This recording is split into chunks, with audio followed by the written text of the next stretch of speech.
ডিমের সাথে মসুরির ডাল দিয়ে কাকরুলের বড়া ভুনা রেসিপি। ওহ, খেতে লাগে অসাধারণ। ও মা, এখন কি রান্না করবা? এ দেখো বা পাইতে ডাল ভেজে থইন মসুরের, এই ডাল দিয়ে কাকরুলের বড়া ভেজে ডিম দিয়ে আইন। তাহলে ঠিক আছে মা, রান্না করো। প্রথমে কাকরুল গুনা কইতে নিছে, কাকরুল গুনা বিনানো হয়ে গেছে, এবার ভোগ দিয়ে চিনি নেবো।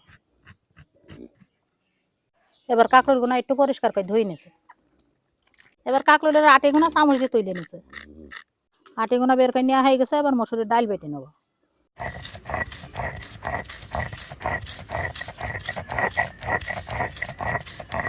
এবার বেটে নিচ্ছে পেঁয়াজ আর রসুন। এবার বেটে নিচ্ছে জিরে আর ধইনে। এবার বেটে নিচ্ছে কাকরুলের আটি গুনা। এবার ডাল বাটাতে দিয়ে দিলাম শুকনো ঝালের গুঁড়ো, দিয়ে দিলাম হলুদের গুঁড়ো, জিরে গুঁড়ো, ধনের গুঁড়ো, স্বাদ মতো নুন। এবার ডালটা ভালো করে মাখিয়ে নেব।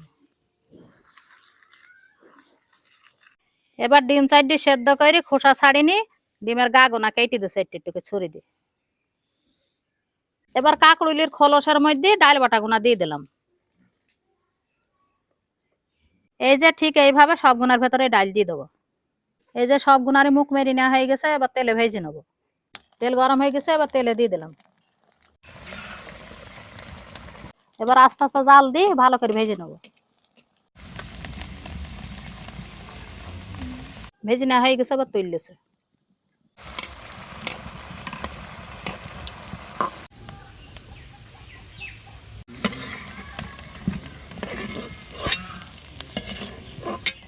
এই যে সব গুনাই ভেজে নেওয়া হয়ে গেছে, ডিম চারটে ভেজে না দেন তেলে দিয়ে দিলাম। এবার ওই তেলে বেটি না মশলাপাতি গুনা দিয়ে দিলাম। দিয়ে দিলাম কাঁচা ঝালের কুচি, শুকনো ঝালের গুঁড়ো, হলুদ গুঁড়ো। তো দিয়ে দিলাম বেটি না কাকরুলের আটি গুনা, দিলাম স্বাদ মতো নুন। এবার মশলাটা ভালো করে কষে নেবো। মশলা কষে নেওয়া হয়ে গেছে, এবার ডিম গুনা দিয়ে দিলাম। এবার কাকরুল গুনাও দিয়ে দিলাম। এবার পরিমাণ মতন মৌ দিয়ে দিলাম। এবার আস্তে আস্তে জাল দিয়ে কাকরুলটা সেদ্ধ করে নেবো। তরকারি হয়ে গেছে, সাইডে ভাজা তৈরি করে সেটে দিয়ে নামিয়ে নেবো। এতক্ষণ তো দেখলেনি ডিম ডাল দিয়ে কাকরুলের বড়া ভুনা রেসিপি। এবার খেয়ে দেখা যাক। এবার ঝোলটা দিয়ে মাখিয়ে তারপরে মুখে দেওয়া যাক। বিসমিল্লাহ।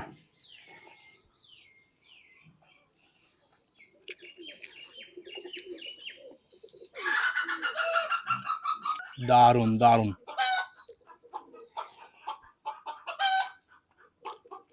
তো খেতে কিন্তু সব মিলিয়ে বলা যায় যে অসাধারণই হয়েছে। যে বড়াটা মানে ডালটা কিন্তু মসুরির যে বড়া হয় ঠিক ওরকমটাই লাগছে অনেকটাই। আর তার সাথে কাঁকরোলটাও কিন্তু কাঁকরোল ভাজির মতো একটা স্বাদ পাওয়া যাচ্ছে। মানে সব মিলিয়ে বলা যায় যে অসাধারণ। আর সেই সাথে যে রান্নার একটা সুন্দর একটা যে মশলাপাতির ঘ্রাণ সেটা তো আছেই। তো অবশ্যই একবার আপনারা ট্রাই করবেন। আর এ রেট দেওয়া যাবে না, অবশ্যই একবার ট্রাই না করলে বুঝতে পারবেন না। তো এবার একটু ডিমটাও ভেঙে নিয়েছি। ডিমটা হচ্ছে আমাদের বাড়ির মানে বাড়িতে পোষা চিনি হাঁসের ডিম।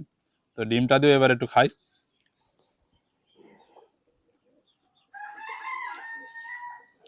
বুঝলেনই তো, সেটি কিন্তু সব মিলিয়ে দুর্দান্ত। তো আজকের ভিডিওটা আর বাড়াবো না, এখানেই শেষ করে দিয়েছি। দেখা হবে নতুন কোনো ভিডিওতে। ততক্ষণ সবাই সুস্থ থাকবেন, ভালো থাকবেন। সবাইকে জানাই আল্লাহ হাফেজ।